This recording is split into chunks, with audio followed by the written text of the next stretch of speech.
amigo, é isso, né? Que belo dia pra aprender alguma coisa diferente. Sim, amigo, com certeza. Eu tô amando que uma galera foda tá topando conversar com a gente, trocar com a gente, né? Total. E aí eu tenho uma pergunta pra fazer pra você que tá aí assistindo a gente. Você também tem aprendido com a gente? Tem curtido os vídeos? Olha, vai por mim, viu? Você não vai se arrepender com o vídeo de hoje, então fica com a gente, vamos lá!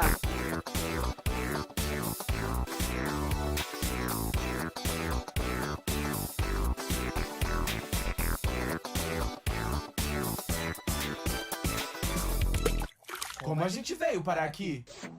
Fala, galerota! Eu sou o Bruno. E eu sou o Lucas. E você está no No fundo fundo do do poço! poço! Sejam muito bem-vindos, muito bem-vindas a mais uma Collab FDP. Porque, ó, você que já acompanha a gente já sabe que aqui no fundo do poço a gente sempre procura o diálogo e o respeito com todos, com todas ou com todes. E é isso, gente. A gente tá colocando uma nova energia nesse novo quadro do nosso canal, que é o Amplificador FDP.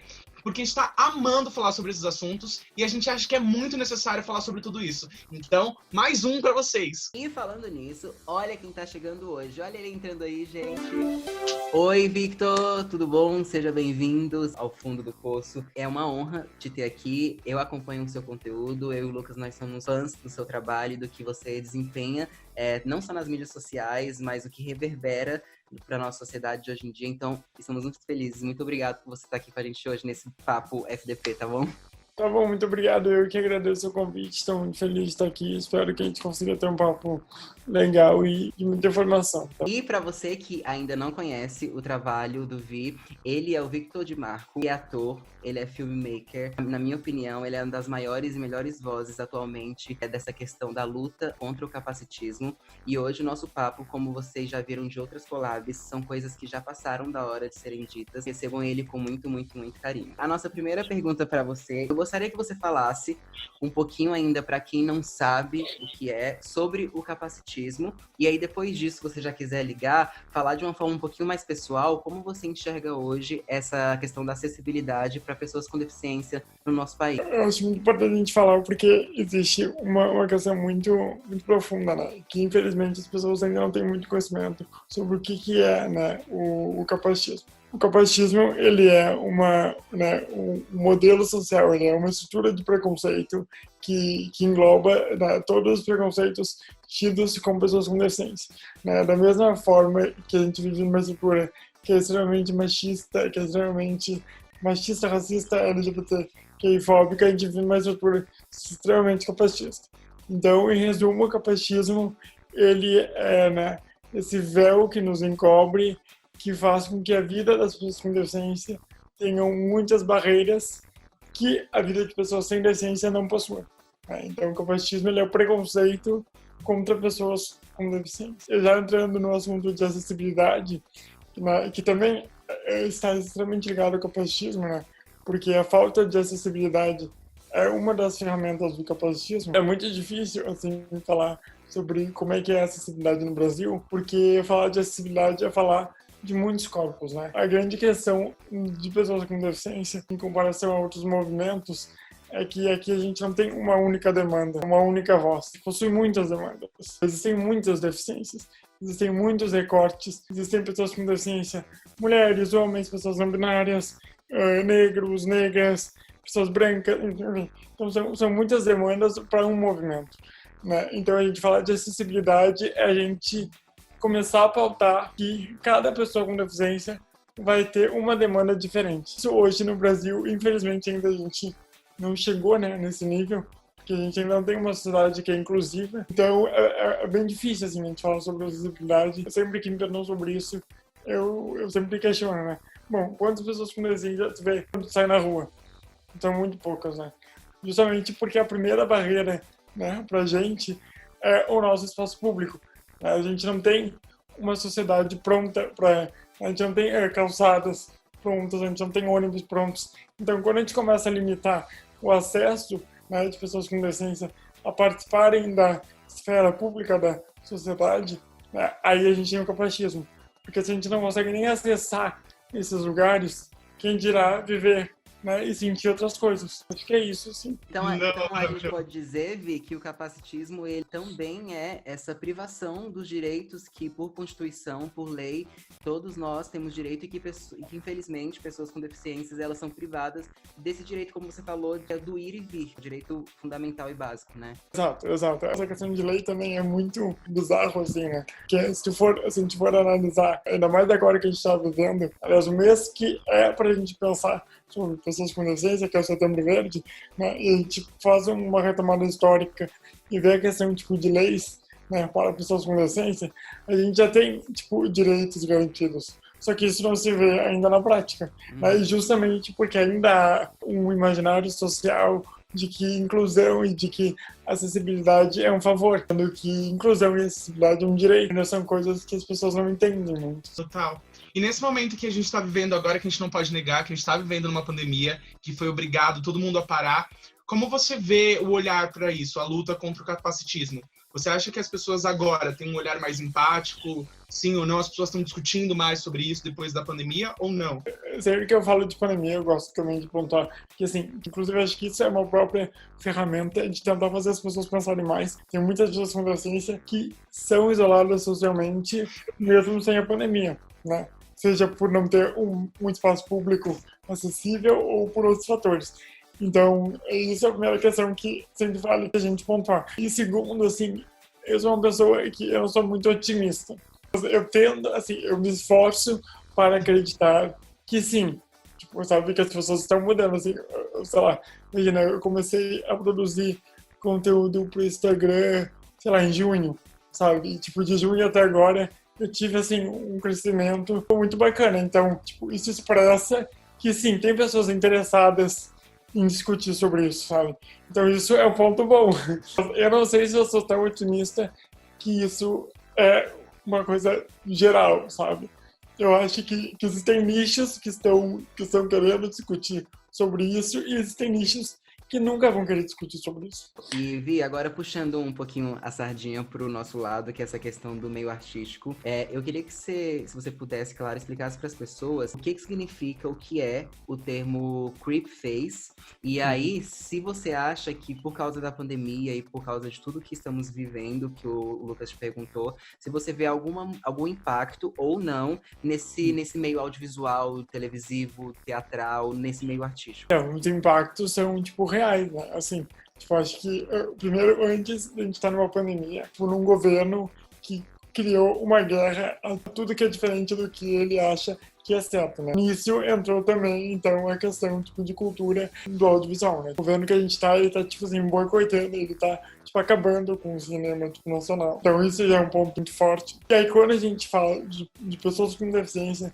fazendo arte, isso se torna ainda um pouco mais difícil. Porque se já era difícil a gente ter pessoas com deficiência fazendo arte quando o Estado apoiava a cultura, dava incentivo, hoje, então, isso é reduzido a zero. Assim. E aí também eu gosto muito de dar uns dados, assim. Acho que é muito válido a gente refletir e tal, mas eu acho que a gente dá dados faz com que as pessoas tenham uma real proporção. Até hoje, no Brasil, a gente teve apenas 2 filmes dirigidos por pessoas com deficiência que tiveram incentivo público. E aí, se a gente for olhar em contraponto, tipo, 25% da população possui alguma deficiência. Ah, Victor, mas não é 25% de pessoas com deficiência que são cineastas. Bom, mas assim, sei lá, mesmo que for um número muito baixo, sabe?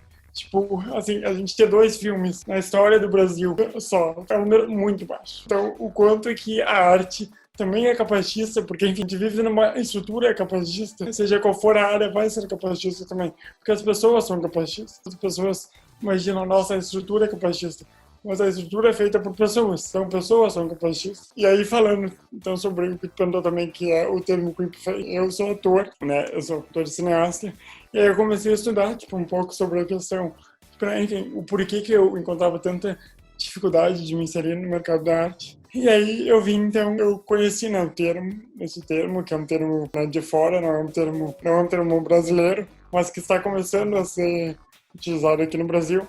E esse termo, ele diz que toda vez que um personagem com deficiência for interpretado por um ator ou por uma atriz que não possui deficiência, estará fazendo um creep face.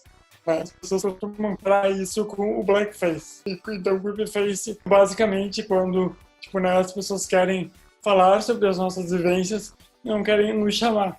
Né? Ou é a grande questão nisso. Primeiro é o lance de emprego, que quando tu quer falar sobre uma pessoa com deficiência, mas tu dá um emprego a uma pessoa que não tem uma deficiência, tu já tá, tipo assim, privando essa pessoa com deficiência de ter emprego, sendo que hoje saiu um estudo recentemente, tipo, apenas 1% das pessoas com deficiência possuem emprego, então a gente tem uma questão de empregabilidade muito forte.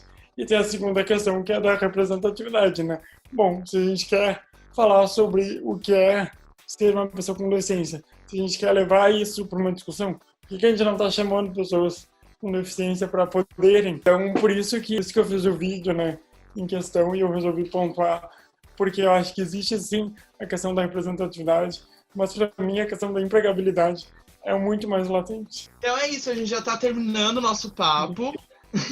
E a gente quer perguntar para você qual é a importância de falar sobre representatividade hoje em dia e como pessoas que não têm deficiência podem ajudar vocês na luta, como eu e o Bruno podemos ajudar, ou como outras pessoas podem ajudar vocês na luta. Eu acho que quando me perguntam isso, eu falo, né, que as pessoas muitas vezes elas nem sabem o que é de fato, né, essa palavra que é tão famosa, que é a representatividade, né? Mas tipo, falar sobre representatividade é falar sobre uma possibilidade de tu ser uma pessoa potente. Tipo, eu quando criança, assim, eu nunca vi um ator com deficiência, só que eu sempre quis ser ator.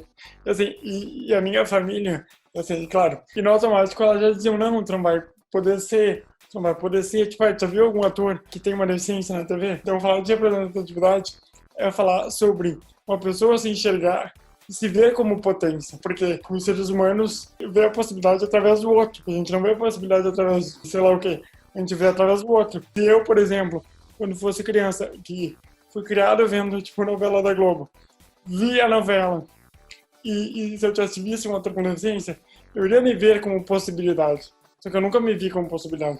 E aí, para uma pessoa não se ver como possibilidade, aí isso vai causar danos na autoestima, danos muito mais profundos. Por isso que eu falo, falar de representatividade é falar de saúde mental, uma dignidade humana, muito mais profundo do que a gente só ter pessoas lá porque é bonito. Não, para mim, representatividade muda a vida das pessoas.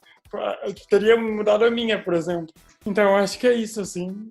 E aí, Vi, só puxando esse gancho do que o Lucas acabou de perguntar, para vocês de casa que não sabem, nós estamos no Setembro Verde, que é uma campanha, que é um mês total, essa visão para pessoas com deficiência. Então, Vi, eu queria que tu explicasse melhor um pouquinho para as pessoas que estão assistindo sobre a ação e qual a importância dela, não só para pessoas com deficiência, mas enfim, para toda a sociedade do Brasil. Dia 21 de setembro a gente tem o Dia Nacional de Luta da Pessoa com Deficiência, então a gente chama, né, de Setembro Verde, que é um mês inteiro para a gente repensar como que é a vida, né, das pessoas com deficiência no Brasil. Acho que sem pontos que a gente tem que frisar, porque assim, eu costumo comparar porque é outra vivência que eu tenho. Diferente, por exemplo, do mês do orgulho LGBT, a gente ainda não pode falar, por exemplo, o mês do orgulho de CDC, que ainda, tipo, pessoas com deficiência, tipo, a gente ainda tá lutando, por exemplo, desde a década de 80, a gente luta pela mesma coisa, que é a acessibilidade.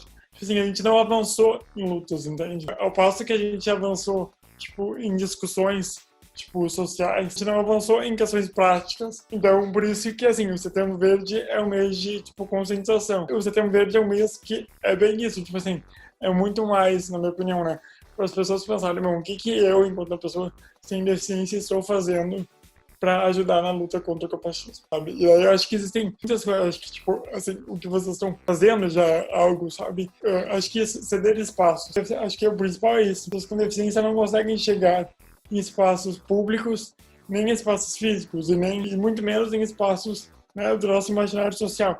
Então, ceder espaços para pessoas com deficiência falarem, ceder espaços para pessoas com deficiência falarem principalmente sobre suas dores. Porque eu acho que a forma que a gente mais conseguir, tipo, talvez humanizar as pessoas, elas nos vendo enquanto pessoas. Então, eu acho que esses espaços de acolhimento, né, espaços de escuta, principalmente, são muito importantes. Sim, total. Então é isso, nosso papo acabou. A gente gostaria que você deixasse as suas redes sociais, falasse um pouquinho sobre os seus projetos, o que vem por aí, contar um pouquinho o que tá acontecendo pra gente. Então, as minhas redes, na verdade, é só o Instagram, @VictorDeMarco. Enfim, eu sou ator do cineasta, eu faço vídeos pro Instagram porque surgiu, mas tipo, nunca foi a minha principal ocupação, assim. Eu tô com um filme agora, tipo, né, no circuito de festivais, que é um curta-metragem documental que é um pouco sobre a minha visão sobre o meu corpo. O nome do filme é O Que Pode um Corpo. Agora, com a pandemia, os festivais estão sendo online, então, assim, todo mundo vai poder ver.